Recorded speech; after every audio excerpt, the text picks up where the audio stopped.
Hola amigos, bienvenidos a una edición con Nicole Rodríguez, que va a estar con nosotros ahora 2 veces a la semana, los martes y los jueves, si es que no hay problemas con internet, como ocurren a cada momento con el servidor que me atiende. No, no voy a decir cuál es la firma, pero ya se podrán imaginar cuál es. Y ahora mismo estamos grabando una hora distinta por esa razón. ¿Cómo estás, Nicole? Bien, Fernando, en todo caso hubo una caída de Internet generalizada hoy de varias empresas. Yo estaba buscando ahí las razones, por lo menos hasta el minuto que estamos grabando no hay No hay- ningún tipo de explicación. Lo que Bueno, sí, yo puedo decir un pequeño cambio de estas empresas, por lo menos a través de redes sociales, entienden que tienen que comunicarse con sus usuarios y que hoy el usuario es mucho más exigente y no perdona, porque tú sabes que hoy se nos cae Internet y no existimos, así que hay un pequeño cambio.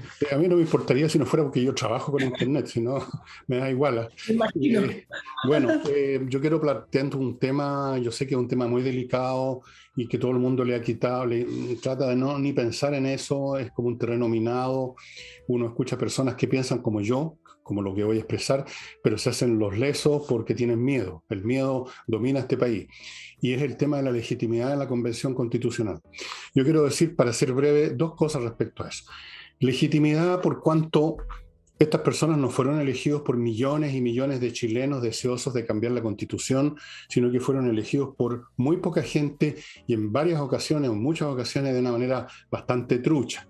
Las historias de las listas de firmantes para levantar candidaturas, firmantes que estaban muertos o notarios que estaban muertos. Otras personas llegaron con votaciones de verdad, pero votaciones ridículamente pequeñas. Eso ya es una razón para quitarle legitimidad, creo yo, a un organismo que nada menos que pretende cambiar la convivencia de los chilenos de una manera brutal.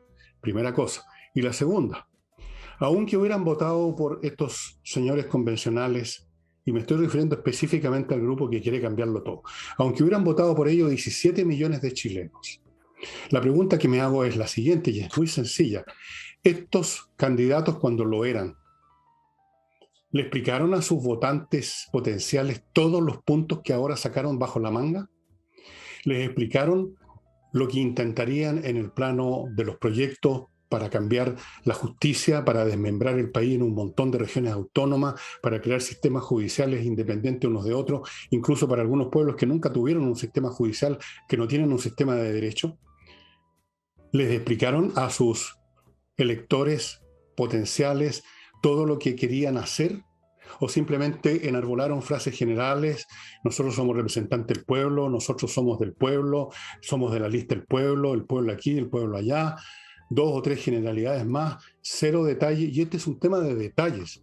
Esto no es una elección de una persona, esto es una elección de una agenda, y es una agenda con muchos puntos, una constitución tiene muchos puntos, en eso ha estado trabajando, entre comillas, la constitución, la convención.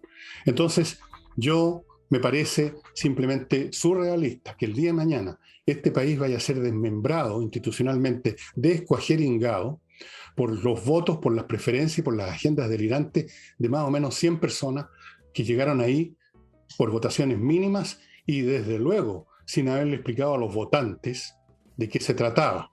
Ahora, yo no sé si se les hubiera explicado de qué se trataba, si eso hubiera hecho alguna diferencia, porque los votantes chilenos han caído en una condición mental francamente atroz. Eh, Eso quería decir, porque de repente se nos olvida, y yo he escuchado gente todavía que dice, bueno, pero esto es lo que eligió la gente, esto es lo que opina la mayoría, este es el resultado de un ejercicio democrático.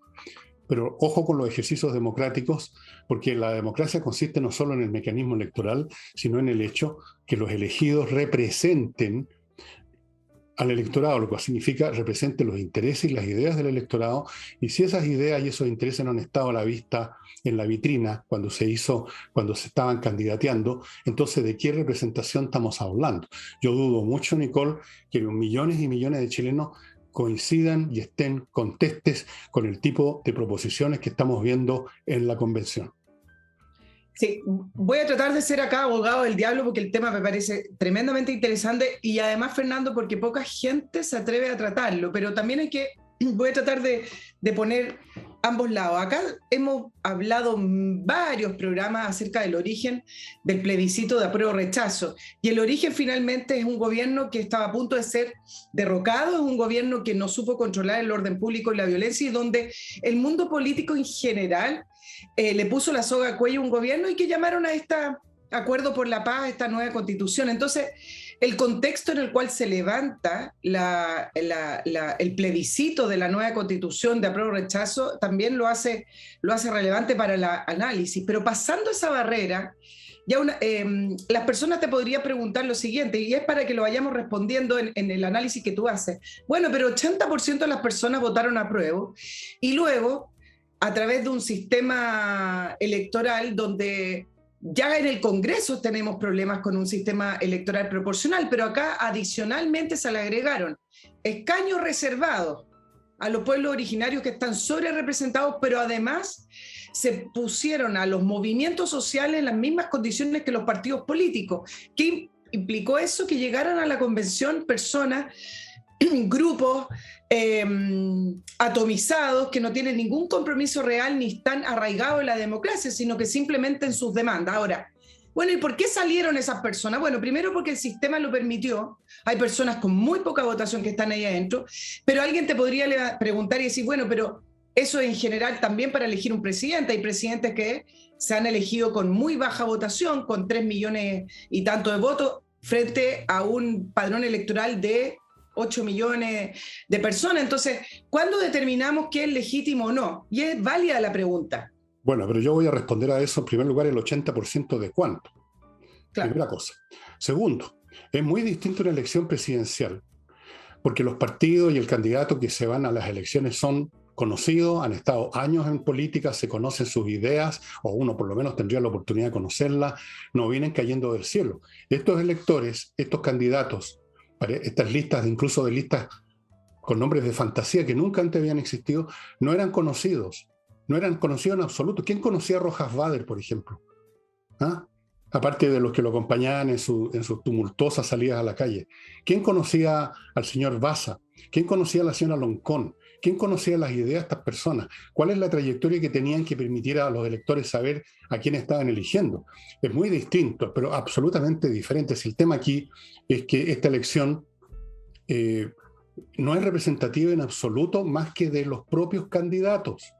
Porque estoy seguro que si tú le vas a preguntar a los que eligieron a cualquiera de estos que han propuesto liquidar este país institucionalmente, desde luego fragmentarlo como país, crear zonas autónomas con sus propias leyes, etcétera. Si tú les preguntas a esos electores, ¿les contaron esto? ¿Ustedes están votando por eso? ¿Eso es lo que ustedes quieren? Estoy seguro que todos o casi todos te van a decir no votamos por eso, votamos por este señor que apareció de repente y que habló del pueblo y que habló que hay que representar al pueblo, y claro, voté por él un poco cándidamente, pero nunca supe todo la agenda que tenía guardada en el bolsillo. O sea, sí, es un tema muy distinto, muy diferente.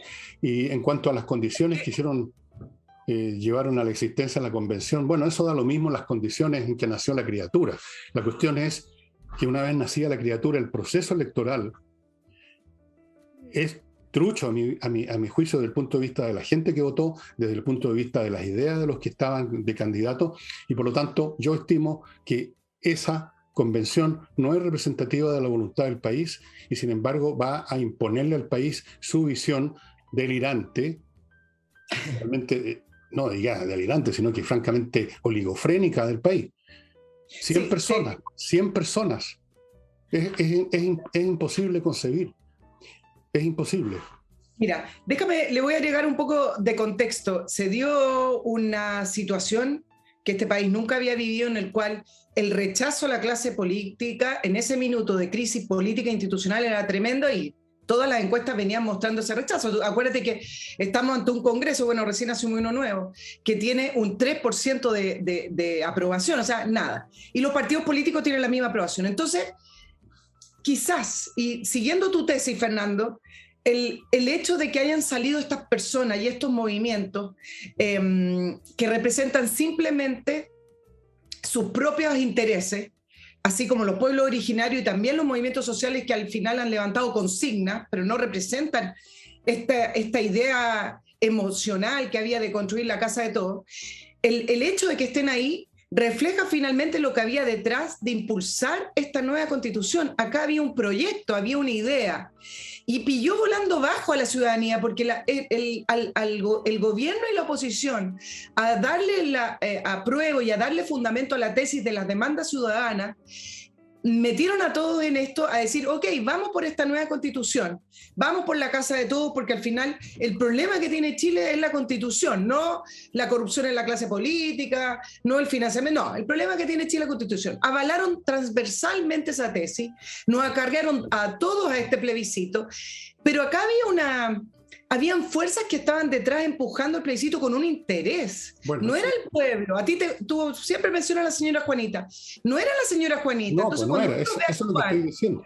Claro, entonces cuando uno los ve, mira, yo sé que yo tengo la paciencia, como tú dices, de ver las votaciones, de ver las discusiones, para hacerme una idea de lo que están planteando. Te voy a dar solo un ejemplo.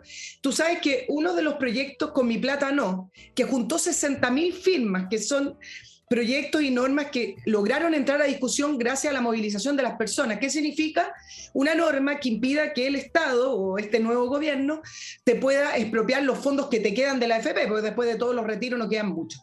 Bueno, en esa misma discusión de ese proyecto, que fue una demanda ciudadana, como les gusta decir, si tú hubieras visto las preguntas que hacían los convencionales en la comisión, como por ejemplo decir, oiga, pero que alguien me explique por qué el sistema de reparto no funciona, cuando es algo que ya a través de la matemática se puede.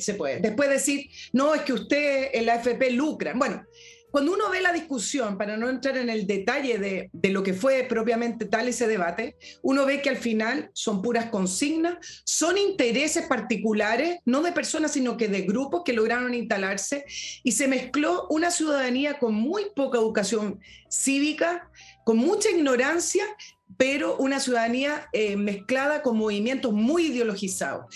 Y esa es la mezcla que tenemos en la convención. Y muchas personas, de manera transversal, cuando tú le preguntas, ¿pero por qué vas a votar por el apruebo, es decir, por el cambio de la Constitución? Te decía, bueno, porque es la única opción que hay de salir de la crisis política en este minuto. Y lo votaban creyendo que a lo mejor eso era para aprobar, para salir a un país mejor. Bueno, pero nos encontramos con que no se votó al señor José ni a la Juanita, sino que salieron finalmente activistas y personas que tienen intereses muy particulares y que las están poniendo en esta constitución. Me parece más o menos que ese es el contexto. Pero tú no has hecho no has sido el abogado del diablo en el sentido de defender la postura contraria, tú simplemente estás en la misma postura que yo.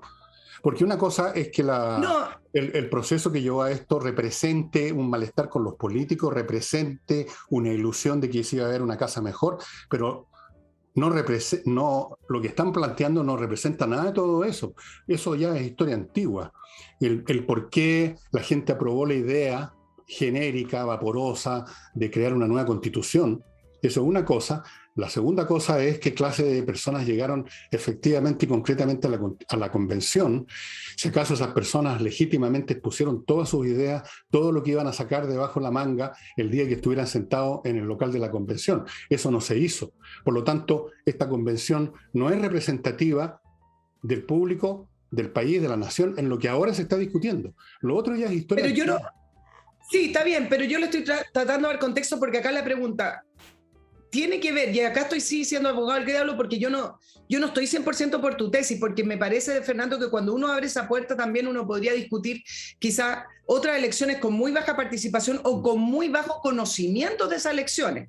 Entonces, bueno, acá la pregunta es, el hecho de que no representen a lo mejor a esa mayoría que tú dices, o que no representen los intereses del país, ¿significa que no es legítima la elección y por lo tanto no es legítimo lo que se está haciendo en la convención? Esa sería una buena pregunta, quizás, siendo abogado.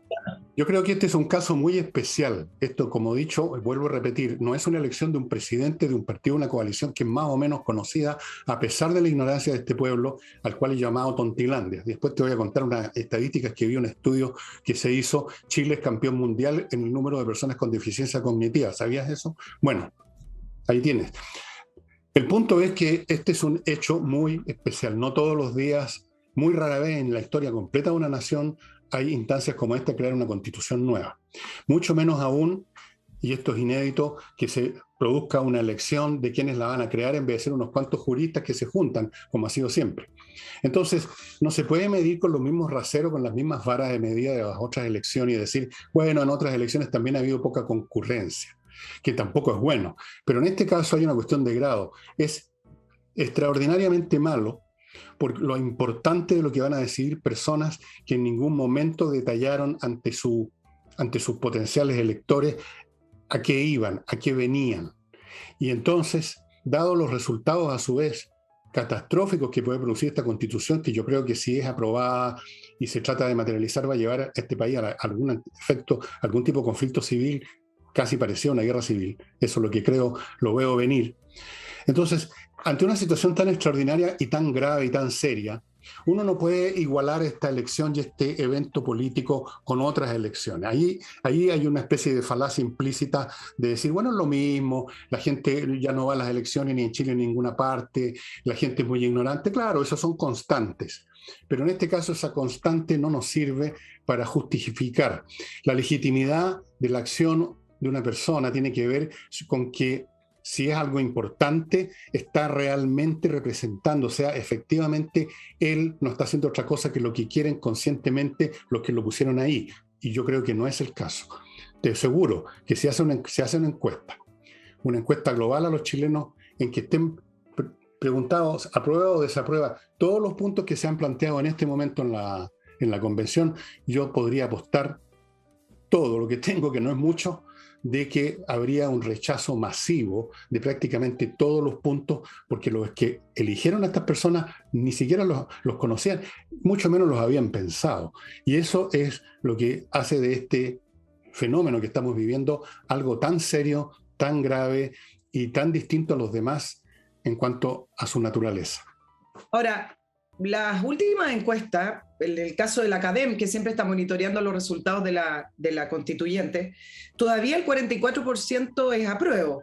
Y el rechazo subió 5 puntos, va en 37%. En general, en distintas encuestas se ha estado acercando, hay dos constantes, se ha estado acercando el rechazo al apruebo, todavía con una diferencia de 6 puntos más o menos, y ha estado bajando el apruebo y ha estado subiendo el rechazo. Ahora, hay un 20% también que dice que no sabe o no responde.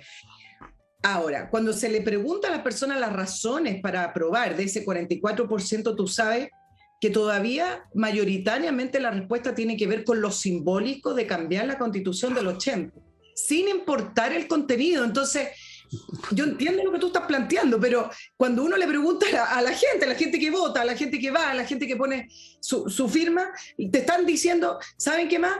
Independiente de lo que están votando, todavía falta, pero independiente de lo que ya han aprobado o lo que están discutiendo, la manera en que lo están discutiendo, lo que significa el cambio de la Constitución, yo estaría por el apruebo. Todavía esa es la tendencia mayoritaria. Bueno, eso significa, eso no legitima a la convención, sino que simplemente significa que se aprueba un posible resultado de algo que yo creo que es ilegítimo por cuanto no es representativo de la voluntad nacional. Una voluntad informada, porque si la gente el día de mañana aprueba la Constitución, yo digo dos cosas. Uno, bueno, si la gente quiere dispararse en los pies, en la garganta, en la cabeza, que se joda. Ok. Lo segundo es que están votando por algo distinto. Están votando por una ilusión. No están votando por los puntos que presentan, que se van a presentar, que van a ser el contenido de la nueva Constitución, supuestamente, si la aprueban. Están votando por una ilusión que se hicieron en una fase previa de sus propias historias personales. Entonces, eso no va a legitimar la Constitución por la Convención. Eso simplemente va a darle una aprobación, como ocurre en muchas instancias en la vida en que algo que es ilegítimo, tú finalmente lo aceptas por una cuestión, por último, de conveniencia o por error, simple error. Aceptas algo que es falso, aceptas algo que no corresponde, aceptas y le pones buena nota a una mala prueba. Esas cosas ocurren, pero eso no cambia la naturaleza del asunto. Pero en fin, lo quiero dejar ahí planteado nomás. y que la gente verá cómo se las arregla, cómo se apega con esta cuestión. Esa es la verdad. Sí, déjame, dos cosas que sí me parecen interesantes hasta el minuto de lo que se ha aprobado y cómo la gente, independiente de lo que se ha aprobado y manifestando en algunas también encuestas que no están a favor, siguen todavía un número favoreciendo la apruebo. Por ejemplo, tú sabes que cuando se le pregunta a las personas si están de acuerdo con un sistema de justicia indígena, dicen que no. Si están de acuerdo con el Estado plurinacional, no. Si están de acuerdo con eliminar el Senado o prefieren un sistema bicameral, prefieren el sistema bicameral. Si le preguntan si prefiere el presidencialismo, en todas las encuestas aparece el presidencialismo, independiente que se vaya atenuando o no con quizás algunas otras facultades que se le puede entregar al Congreso. Todos esos puntos de nuestro sistema político y de nuestra organización que las personas están manifestando que preferirían eso, no está plasmado hoy en lo que ya ha aprobado el Pleno, porque el Pleno aprobó el Estado plurinacional, está aprobado los sistemas indígenas, conviviendo con otro sistema de justicia. Y ojo que hablar de sistema de justicia no es lo mismo que hablar de poder judicial, ¿eh? Le están quitando la categoría de poder al Poder Judicial, ahora es un sistema. Las regiones autónomas está aprobada, el bicameralismo asimétrico, que al final es un enredo verbal, pero al final lo que significa es dejemos una cámara llamada Consejo Territorial o Cámara, pero con muy poquitas facultades, es decir, al final vamos a tener una cámara, el unicameralismo, etc. Y todo esto cruzado por escaños reservados y una mirada indigenista de nuestra Constitución. Nada de eso aparece como prioridades ni de lo que la gente pretende que sea su Constitución, pero hay demasiado simbolismo, está muy cargado. Pero hoy el presidente Boric... Bueno, si es simbolismo, es simbolismo de una estupidez y de una cobardía que simplemente no tienen nombre y voy a tener que creer ese estudio. Lamentablemente no traje los datos aquí, pero mañana los voy a mostrar. Los datos acerca de Chile, campeón mundial en déficit cognitivo de su población, 70%. ¿Podéis creerlo? Bueno, hay una última instancia que es la votación. Si la gente, a pesar de que no está de acuerdo con muchos de los puntos, por muertos de susto de que no vaya a ser, de que se enojen los revolucionarios y me vengan a tirar piedra a la casa. Así que votemos a prueba y después veamos qué pasa, nos abrimos el paraguas por último. Bueno, si eso ocurre, si la gente a pesar de todo vota favorablemente eso y aprueba una constitución que es un esperpento, que en el fondo más que una constitución es un certificado de defunción de Chile, bueno, está bien. Si la gente quiere suicidarse políticamente, si la gente quiere llevar al país a una situación... Ahora, hay dos posibilidades para terminar con esta chacota. Uno es que la gente rechace y hay otra. Vamos a ver qué pasa finalmente. ¿Cuándo es la votación de la gente, Nicole? Sí, pero es que justo te iba a agregar eso. El martes 22 la convención va a pedir su prórroga. Por ley quedó establecido que ellos podían pedir 3 meses más de prórroga, por lo tanto no son 9 meses, sino 12 meses de trabajo. Este tema de pedir más tiempo empezó a cocinarse hace algunas semanas atrás y ya la mesa la próxima semana lo va a pedir, lo que significa que el 4 de julio, si es que se le aprueba el Congreso la prórroga, que es lo más probable, el 4 de julio no sería la fecha final, sino que tienen que plantearlo 3 meses más. Pero yo te voy a dar la última frase del presidente Boric, que creo que resume un poco el ánimo que tiene este tema de la convención y de la nueva constitución, porque dice que para él, en una entrevista hoy, dice que prefiere 1000 veces una nueva constitución independiente a lo que tenga a la constitución del 80 escrita por 4 generales.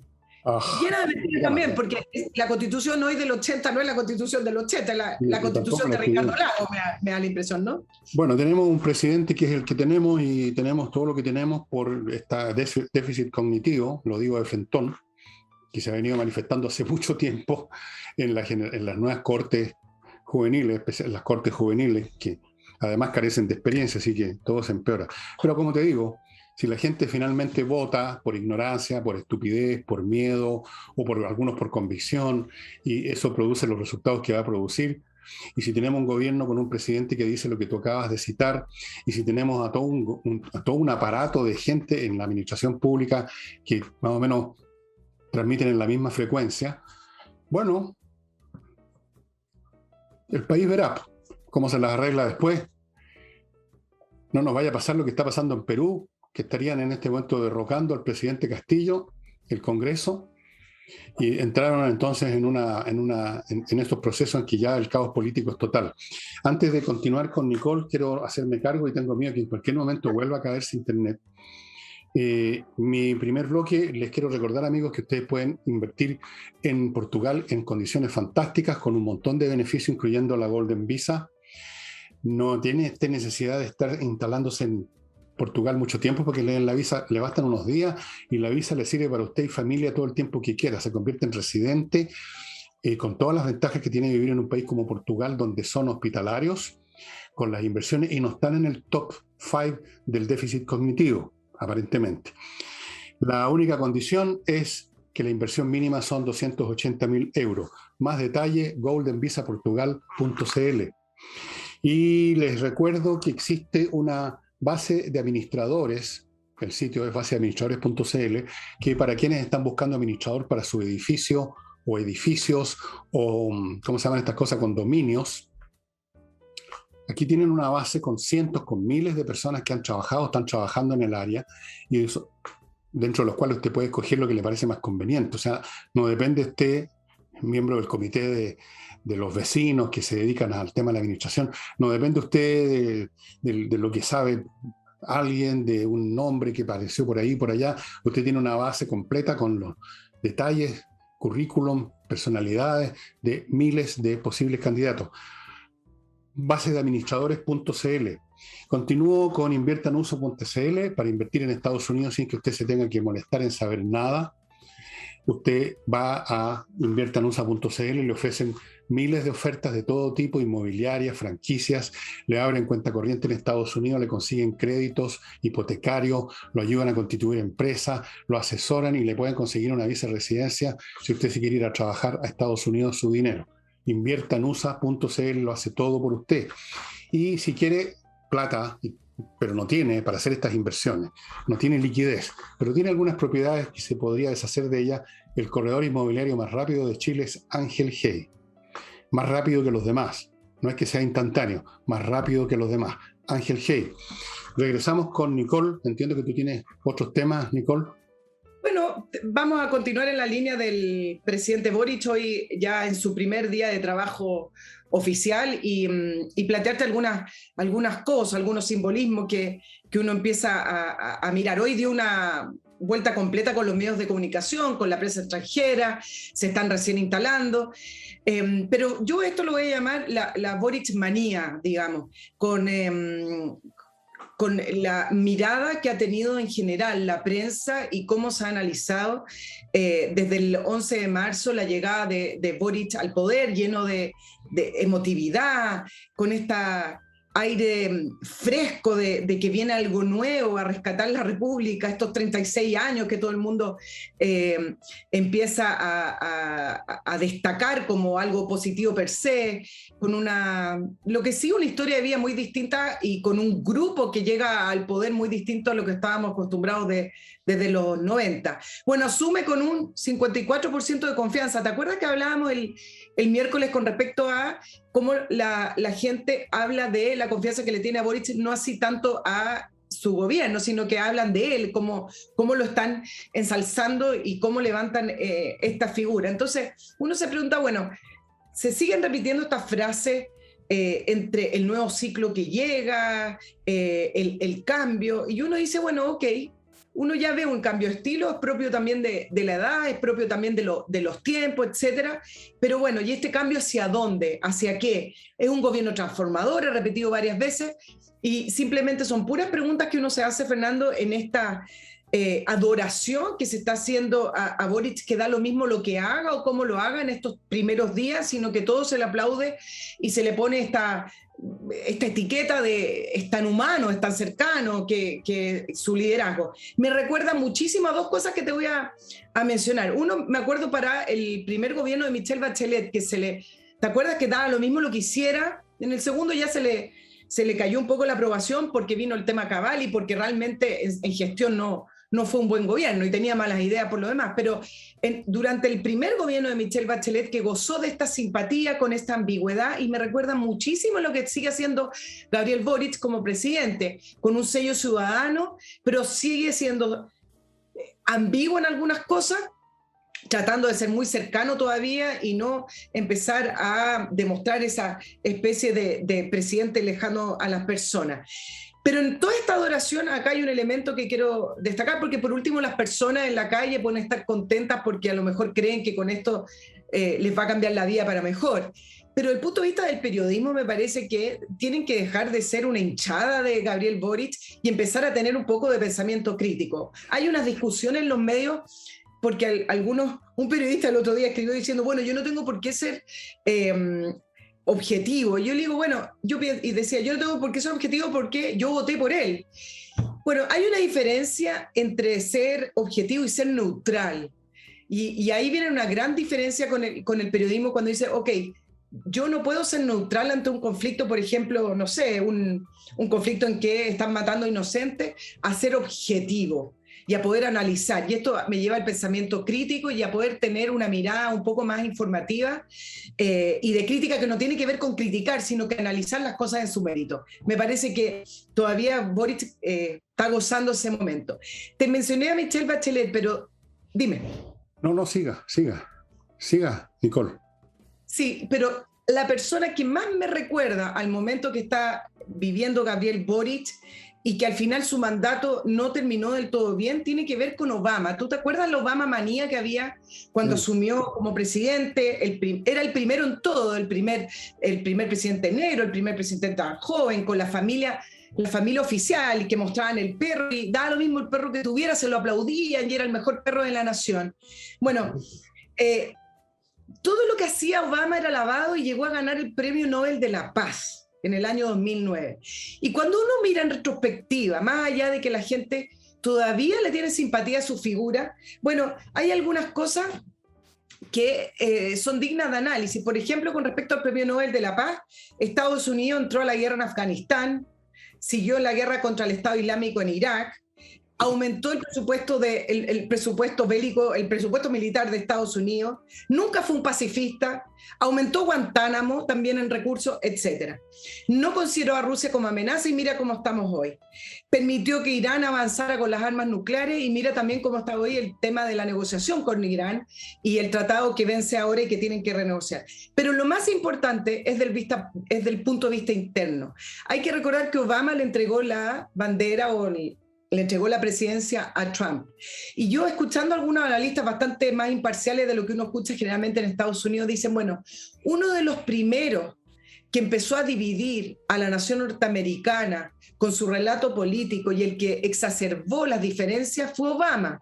Durante los 8 años que Obama estuvo en el poder, lo único que hizo fue reivindicar a la raza negra, que los negros han sido maltratados, discriminados, exacerbó el tema racial hasta donde pudo sacarle el jugo para poder mantenerse en el poder, bueno, y terminó entregándole la banda presidencial a Trump. Entonces, me recuerda muchísimo a Boric le queda todavía, pero me recuerda mucho lo que ocurrió con este fenómeno de Obama en la presidencia en Estados Unidos.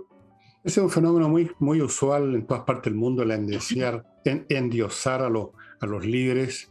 En algunos regímenes eso se da con más fuerza, en los regímenes monopólicos, donde objetivamente el líder es líder, maneja todo, no tiene contrapesos. En China, lo que era en Rusia, en la Rusia soviética, lo que es ahora con Putin, el endiosamiento es mucho más potente, alimentado por la conveniencia, por el interés y por el pánico.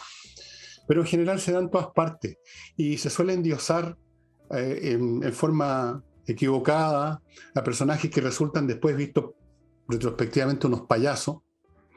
La gente endiosa a quienes se parecen a ellos, a quienes les hacen añuñuy en alguna cosa que a ellos les gusta, que ellos tienen. La gente no endiosa a un Einstein o a un Picasso. La gente endiosa a un jugador de básquetbol o a un tipo que se pasea por las calles abrazando a doña Juanita.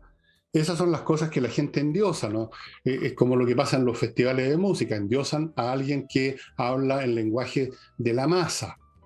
Así que, obvio que están endiosando ahora a Boris, porque además en los movimientos de izquierda que se consideran científicos directivos, el socialismo científico, hablaban los comunistas, son los más dados a estos exabruptos casi religiosos, donde una persona se convierte en un mesías, se convierte en el que trae la salvación eterna, la paz, la prosperidad, todo.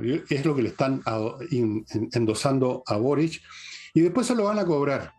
Siempre se termina cobrando. Si no de inmediato, más tarde. Pero lamentablemente, antes que eso ocurra, antes que llegue la boleta con el cobro, hay que recoger los platos rotos. Efectivamente, todo lo que tú contaste, Obama, es totalmente cierto. Lo endiosó todo el mundo. Todo el mundo. El negrito de Harvard había llegado a la Casa Blanca. Y ahora están endiosando a Boric, el niñito jovencito que es una especie de versión juvenil de Salvador Allende, incluso está imitando los mismos gestos que tenía Allende, me acuerdo muy bien. Yo conocí a Allende incluso mucho antes que fuera presidente. Yo era cabro chico, pero lo conocí. Lo están endiosando. Algunos lo endiosan porque, bueno, no les da para más la cabeza. Otros quizás lo endiosan para hacerle la pata, para salvar el trasero. Y los periodistas que tú mencionaste, bueno, mejor ni comentar. Los periodistas, en general, el periodismo en Chile en estos años ha caído tan bajo o más de lo que cayó en la época de Pinochet. Sí, oye, interesante, lleva un día, pero me parece interesante lo que está ocurriendo con respecto a algunos discursos que ha tenido, algunas respuestas. En esta ambigüedad que siempre se le caracteriza a Boric y que al final tiene palabras como de buena crianza, palabras que suenan bien, pero que ahora va a tener que comenzar a aterrizar. Ha sido interesante ver lo que pasó hoy día, porque en los discursos sigue con esa emotividad de los grandes acuerdos, qué sé yo, pero a la hora de hacer la bajada, fíjate, ya se empieza a notar las tensiones que tiene no solamente al interior de su coalición o lo que pudiera tener en el Congreso, sino que al interior de su propio gobierno. Hoy, solamente hoy, que es un día, mira lo que pasó, Boric respondiendo ante las preguntas de los periodistas, dice que no está a favor de la nacionalización. Recuerden que hay una norma que se va a discutir en el Pleno, creo que esta semana, con respecto a la nacionalización de la minería en Chile. Él no está de acuerdo. Camila Vallejo, su vocera, respondió que sí. No lo dijo así, pero respondió que sí. Habla del orden público y habla de la prioridad que tiene para controlar y mantener el orden y la paz. Pero sus ministros defienden el retiro de su ministro de Justicia y su ministra del Interior defendieron durante todo el día el retiro de las 139 querellas por ley de seguridad e interior del Estado. Bueno. Habla de paz en la Araucanía y a la vez ya confirmaron que ya lo habían dicho antes, pero ya ahora están en el poder, por lo tanto las palabras valen.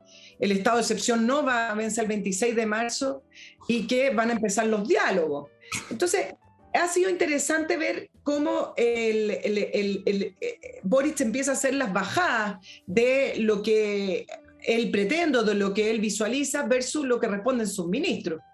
Bueno, fíjate, yo creo que tengo una pequeña explicación, una de las muchas posibles para explicar esa ambigüedad de Boric, pero antes de eso les quiero recordar, amigos, la editorial Edisur, que edita títulos importantes de literatura internacional, pero también algunos títulos chilenos como este libro, Trizano, precursor del Cuerpo Carabineros de Chile. Estas son las aventuras de Hernán Trizano Avesana, que luchó contra los bandoleros del sur, que hacían nata en esa época, a fines del siglo XIX, inicios del XX. Estamos necesitando otro Trizano hoy día. Y es un relato, dice aquí, muy ameno, que convierte al espectador al lector en espectador en primera fila de una historia cautivante. Efectivamente, Edisur tiene un local físico en Compañía 1025 y por supuesto atiende en su sitio edisur.cl.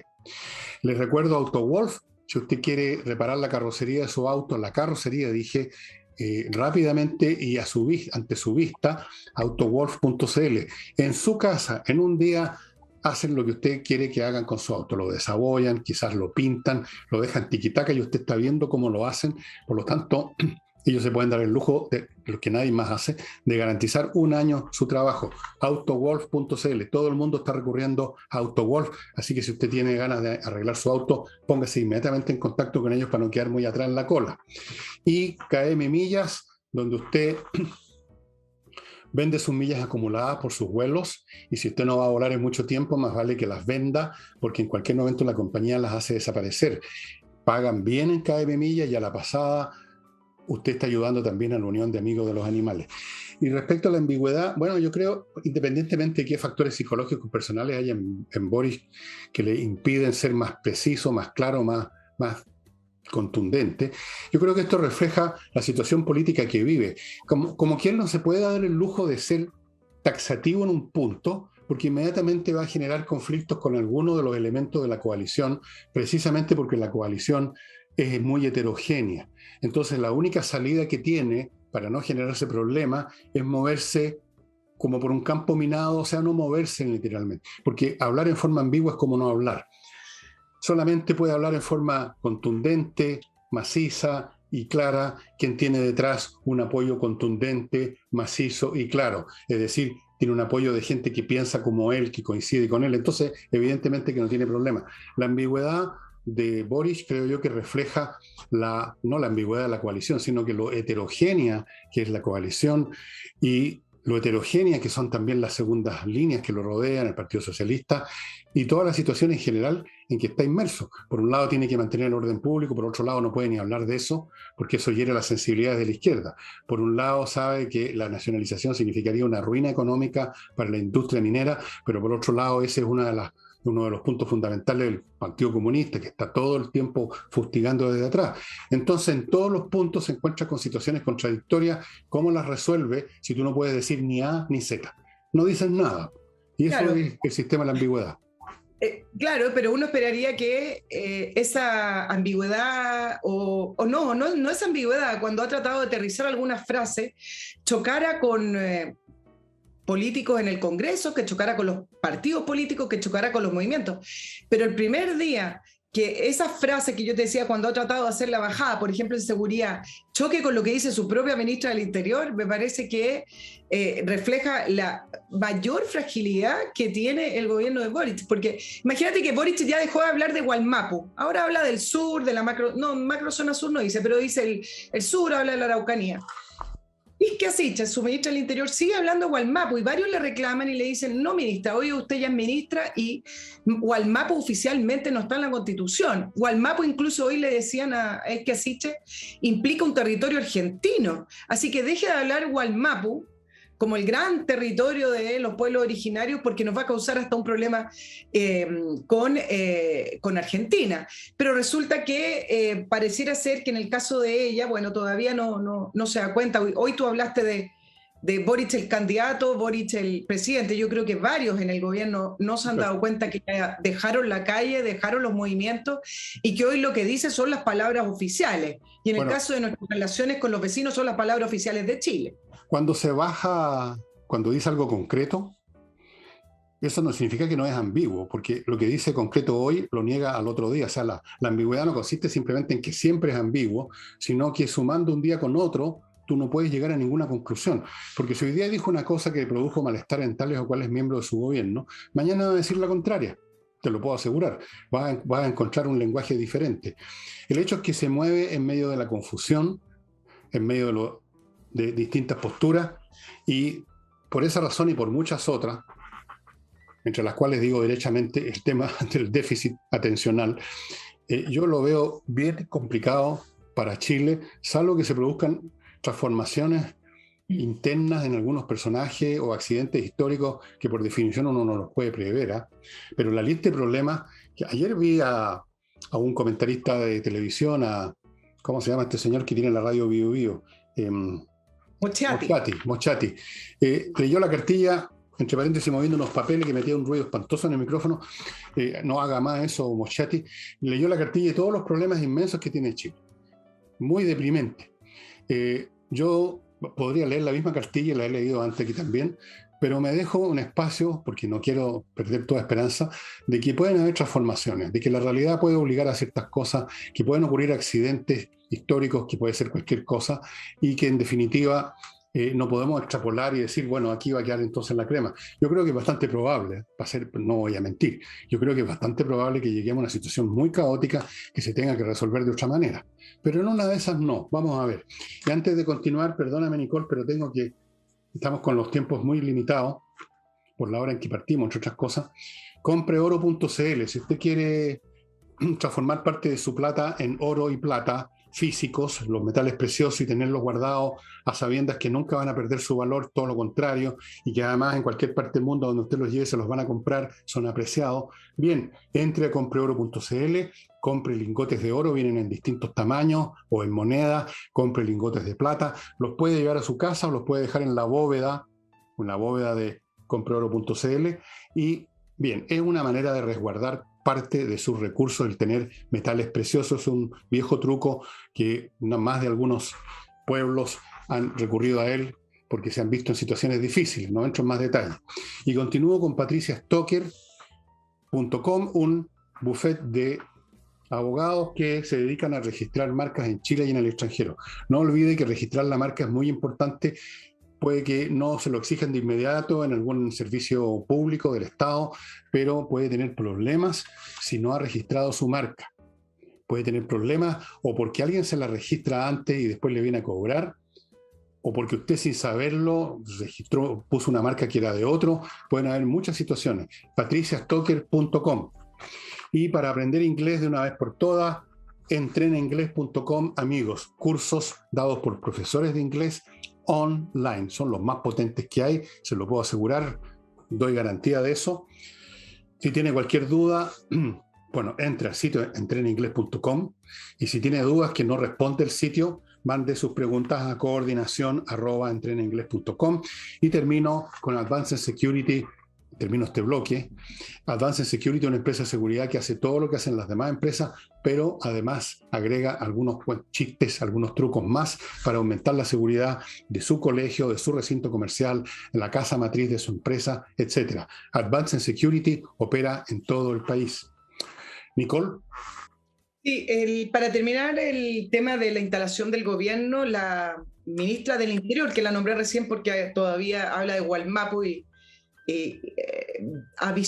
informó que la próxima semana ya se traslada a la Araucanía con varios otros ministerios para poder preparar el plan de desarticular el estado de excepción que ya avisaron que no se va a renovar. Entonces, vienen varias preguntas a fin, porque este va a ser uno de los grandes problemas que va a tener Boric, porque mientras él habla del nuevo plan, bueno, siguen habiendo atentados terroristas y sigue existiendo incendio, destrucción y violencia. Entonces, finalmente, ¿cómo es lo que va a hacer? Entonces le preguntan, muy bien, usted va a desactivar y no va a renovar el estado de excepción, ¿con qué plan viene? Esperemos que venga la región con un plan más robusto. Entonces ella dice, sí, venimos con un plan distinto porque se ha dialogado mucho, voy diciendo literal, en el pasado, y ahora hay que aplicar recetas novedosas. Entonces yo les quiero comentar algunas de las recetas que ya se saben. Va a existir y va a crear un comité interministerial que va a funcionar una vez al mes en la Araucanía, donde se van a trasladar distintos personeros de gobierno. Va a iniciar, y estos son los dos grandes ejes, el proceso de diálogo territorial. Y en tercer lugar, se va a crear la Comisión de Esclarecimiento Histórico para la Restitución de Tierras. Bla, bla, bla. Junto con eso, también hay una noticia que quedó quizá en menor plano, pero que es relevante. Ya se cambió al jefe de Defensa Nacional, en todo caso, la Araucanía. ¿Te acuerdas? Que el jefe de Defensa Nacional era Cuellar, quien dijo que vengan a atacarnos a nosotros, hizo un video. Bueno, a ese jefe de la Defensa Nacional ya lo sacaron. Y está asumiendo Slater, que le quedan unas pocas semanas que no se va a poder ver mucho su actuación porque ya vienen de retirada, pero lo primero que hicieron también como señal es sacar al mismo general que había llamado a los grupos terroristas a combatirlos a ellos y no a los civiles. Y esas son las señales que está dando. Entonces, se juntaron la mayoría de las comunas de la Araucanía, los municipios, junto al gobernador, que es de derecha, es único gobernador de derecha, solicitándole al gobierno que no saque el estado de excepción o bien que plantee lo que va a hacer. Bueno, hasta el minuto hay mucha música dando vuelta con respecto a que Isquia se va a dar una señal, va a ir, pero en lo concreto, para poder enfrentar la situación de la Araucanía, tenemos 3 nuevos comités de diálogo y de reparación. Esa es la novedad.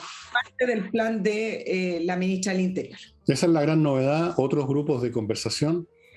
Pero si en la CAM no quieren conversar, los otros grupos no quieren conversar. La única cosa que ya me entra me parece a mí que pudiera significar algo concreto, pero algo concreto malo para el país, es eso de la discusión territorial, que me suena a mí una manera de decir cómo vamos a entregarle el territorio a la CAM. ¿Cómo vamos a rendir un pedazo de Chile a otros, disfrazándola detrás de toda esta fraseología, estas mesas de diálogo, estas conversaciones, todas estas cuestiones? Este gobierno va a entregar una parte del país a la CAM, así como entregó o va a entregar las ciudades a los grupos violentistas, así como va a entregar parte del país también a los inmigrantes que entran por todos lados. Este país ya no va a existir mucho tiempo más, salvo que haya, voy a llamarlo una vez más, un gran accidente histórico. Este gobierno va a venir a sepultar este país. Lo digo de frentón, salvo que haya ese accidente histórico. Porque no veo por dónde podrían hacer algo distinto. Si ellos mismos lo están anunciando, y todo lo que tú dices que va a hacer la señora Siche, fuera de todo el bla bla bla que no tiene ninguna sustancia, estas conversaciones, pero en lo concreto, si llegan a hacer algo concreto, va a ser entregar territorio. No sé si todo, parte, o por cuotas anuales o bianuales, no sé, pero eso es lo único concreto. Si hacen algo concreto, va a ser eso. Y me pregunto por último, Nicole, si ellos van a hacerse responsables de la gente que pierda la vida, o pierda sus casas, o pierda sus negocios, o pierda sus camiones en este proceso. No creo que se hagan responsables. No, yo dándole vuelta a la estrategia política para poder entender más allá si uno comparte o no lo que pretenden hacer, que hasta el minuto no sabemos mucho, solo lo que yo te estoy comentando. Me parece que este gobierno lo que va a hacer, si es que tuviera que hacer una línea de proyección, va a ganar tiempo. No es mucho lo que va a hacer en la Araucanía, porque me parece que lo que va a esperar es que la constituyente resuelva lo de la Araucanía. El eje va a estar puesto ahí. Entonces lo que tiene que hacer el gobierno de Boric es simplemente ganar tiempo. Por eso leo 3 comisiones de diálogo, de incluir a todos los actores, darse vuelta, que la ministra vaya. Me parece que la estrategia política, en conclusión, con la Araucanía, que es uno de los temas principales de este gobierno, va a ser ganar tiempo, esperar ver lo que aprueba la constituyente y en ese minuto empezar a articular y gestionar los cambios que sí se aprueban en la constituyente. Me parece que por ahí va. ¿Qué significa ganar tiempo? ¿Ganar tiempo de qué? ¿Qué tiempo? ¿El tiempo de quién? Ganar tiempo es que al final la responsabilidad no recae sobre ellos, Perdón, pero recae sobre el pueblo de Chile. Claro, o sea, posponer la ruina, posponer la desintegración del país. Entregársela, mira tú a quién, a la convención de la cual estábamos hablando, que a mi juicio no tiene ninguna legitimidad real en términos de que está proponiendo cosas que nunca le propuso a sus electores, a 100 personas. ¿Eso es ganar tiempo? O sea, ganar tiempo significa aquí correrse. Nosotros nos lavamos las manos. Podríamos decir que Poncio Pilatos ganó tiempo también. Más o menos viene siendo lo mismo. Pero en fin, está bien. Yo no espero mucho, no espero nada bueno. Espero equivocarme, lo he dicho 1.000.000 de veces, pero en fin. Mi último bloque, amigos, Lavo Club. El mejor desodorante para la loza, el mejor desodorante para la ropa, ambos bioalergénicos, biodegradables, ambos son amistosos con el medio ambiente porque los envases de plástico son reciclados permanentemente e incluso Lavo Club recoge todo el plástico que usted tenga en su casa que no haya dónde meterlo, por ejemplo, cajas llenas de botellas vacías de plástico, que yo, ellos las reciben y las reciclan. Lavo Club, estimados amigos, una empresa chilena que realmente la está, ¿cómo se dice? ¿Rompiendo? Y continúo con el ajedrez, me cuenta Pablo Tolosa, me mandó un WhatsApp. Son 9 los cursos que empiezan ahora en abril, cuestan 20 lucas mensuales, duran 4 meses, son en directo, Zoom, súper entretenidos. Amigos, me dijo además Pablo que están quedando pocos cupos, de manera tal que si usted quiere que su hijo se discipline mentalmente, que no esté hueveando, esa es la palabra en internet, con la pantalla, con amigos medios lesos, sino que todo lo contrario, esté disciplinando su mate. Si usted mismo quiere disciplinar su mate, sacarle el óxido que se acumula con los años, aquí tiene una oportunidad excelente. No van quedando muchos cupos, me dijo, y por eso me mandó un WhatsApp para advertirlo, para que yo se los cuente a ustedes. Espacioajedrez.com. Y termino con Mi Climo, ya saben, que instala el mejor sistema de climatización de Chile, premiado internacionalmente. Entre a miclimo.com, pregunte más detalles, vuelvo con Nicole. Sí, oye. Una última cosa, perdón. Se me estaba yendo una cosa que no tenía el papelito aquí. Conserva tu plan. conservatuplan.cl o .com, una de dos. No tengo aquí los datos, perdón, usted ya me conoce, soy un despelotado completo, no tengo remedio. Perdón, señor, perdón. ¿Lo perdonamos? Lo perdonamos. Vamos, bueno, conserva tu plan. Si usted quiere conservar su plan de ISAPRES, porque le llegó la famosa cartita en que le anuncian que dado que usted se convirtió en un viejo de mierda, tiene que pagar más, o se acabó su plan, o cualquier cosa, conserva tu plan, se lo puede conservar, pues. Se lo puede conservar y a usted no le cuesta un peso. Usted se pone en contacto con ellos tienen otra forma de remunerarse, no le cuesta un peso, así que si no resulta, igual usted no perdió nada, usted puede solo ganar. Conservatuplan.cl o .com, una de dos. Hagan la prueba con las dos. Y ahora sí, Nicole, ¿estoy perdonado? Bueno, ha sido un día especial con cortes de internet. Bueno, marzo, se nos apareció marzo. Bueno, oye, quiero darle una mirada a lo que ocurrió en el Congreso, en nuestro Congreso Nacional, con la elección de las presidencias el día viernes, porque algo de eso uno puede visualizar o puede proyectar de cómo puede venir la mano, y tengo 3 conclusiones que hacer. Bueno, primero, que en la Cámara de Diputados no fue tan difícil alinear a la izquierda y a la centroizquierda para poder elegir al presidente y las vicepresidencias. El nuevo presidente de la Cámara es del PPD, Raúl Soto. Incluso se alineó con ellos el Partido de la Gente, que se sumó a este acuerdo, como le llaman, un acuerdo administrativo. Días previo al viernes 11 de marzo, uno podría haber pensado que la presidencia de la Cámara de Diputados iba a ser mucho más disputada, más mediática, que se iban a agarrar. Las presidencias son importantes, las presidencias llevan el pulso un poco del debate parlamentario, no es menor, no es un puesto figurativo ni están ahí maquillados. Entonces, el hecho de que hayan logrado alinear a prácticamente toda la centroizquierda y la izquierda, algo te dice con respecto a cómo le puede venir la mano en la Cámara al gobierno de Boric.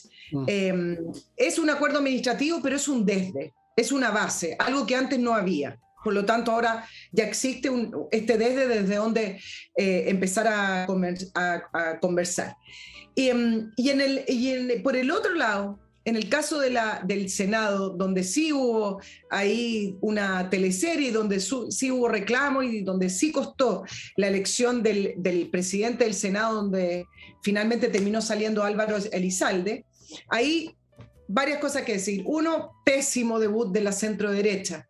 Se olvidan que tienen el 50% del Senado y que podrían ser el contrapeso al gobierno de Boric y también a la convención. Pero algo que acá hemos repetido 1000 veces, cuando tú tienes, aunque tengas mayoría, pero una mayoría dispersa, no hace ningún tipo de fuerza, no hace ningún tipo de contrapeso al poder. Pero la historia, Fernando, la voy a simplificar, está llena de negociaciones por abajo de la mesa. Finalmente, ¿qué ocurrió? La Renovación Nacional terminó quebrándose y diciendo que están en estado de reflexión porque la UDI y Evópoli no apoyó a Sandón y terminaron apoyando a Elizalde, al Partido Socialista.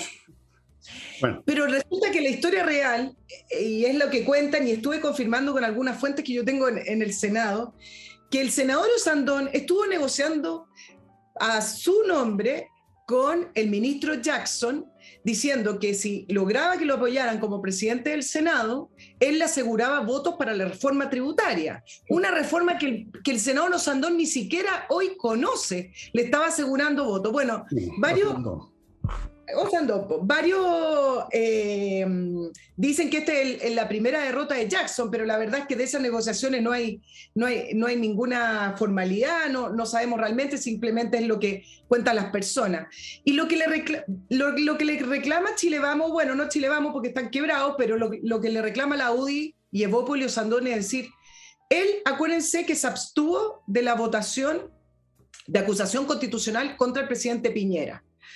Y ha estado votando fuera del bloque durante prácticamente todos los 4 años de Sebastián Piñera, por lo tanto siempre se le considera un díscolo, esa palabra no me gusta mucho, pero para que se entienda, una persona que es independiente y que vota según lo que opina personalmente y no como bloque. Por lo tanto, decían, él no nos representa en el liderazgo de Chile Vamos. Y yo le quiero agregar una cosa más. A mí me parece que acá la pretensión de Osandón era empezar a levantarse como el líder de la derecha. Recuerden que ya sin gobierno, sin presidente, no hay nadie que esté liderando a la centro derecha y a la derecha. Me parece que Osandón tenía en su proyección erigirse como presidente del Senado y empezar a levantarse como el que lidera este bloque, algo que no ocurrió. Pero en eso está la centro derecha teniendo el 40% de la Cámara de Diputados prácticamente y teniendo la mitad del Senado, ya se quebraron, ya están reflexionando y no son un peso para nadie. Bueno, ya hemos dicho acá que es una horda de cobardes, oportunistas. Con eso de la reflexión significa que se van a ir para el otro lado, siempre es lo mismo. Están viendo cómo salvar sus pellejos personales, como el señor Osandón, mejor ni decir nada de él. O sea, ya vendiendo su voto antes de conocer el producto. O sea, es francamente el colapso moral y político de la derecha no tiene nombre. Hay algunos que se han escapado del país, literalmente.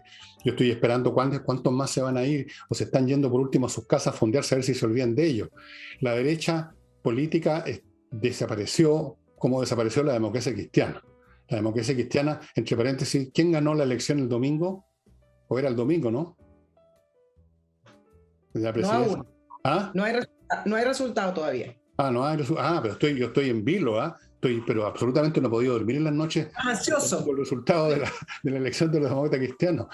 Bueno, la derecha es un desastre completo y cuando ocurre esto uno ve los peores tipos de personalidades ocupando el escenario, o sea, ve a los tránsfugas, ve a los oportunistas, y todavía incluso algunos tratando de ser líderes. ¿Líderes de qué?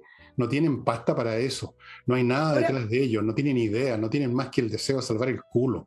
Aquí lo que estamos viendo es un derrumbe completo de la derecha política y viendo el tipo de personalidades que son, que la mayoría de ellos, hay 2 o 3 mujeres casualmente valientes.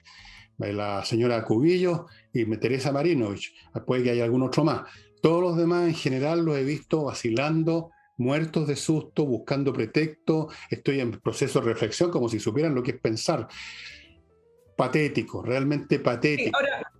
Y lo que decías, para terminar, que la izquierda y la extrema izquierda y todas las izquierdas se vayan juntas, eso es lo normal que va a ocurrir en todo y van a seguir adelante con sus cosas, salvo que haya, como dije, un accidente histórico. Sí, ahora hay un punto con respecto al... Ahora hay un punto más importante todavía, se acabó el programa, Nicole.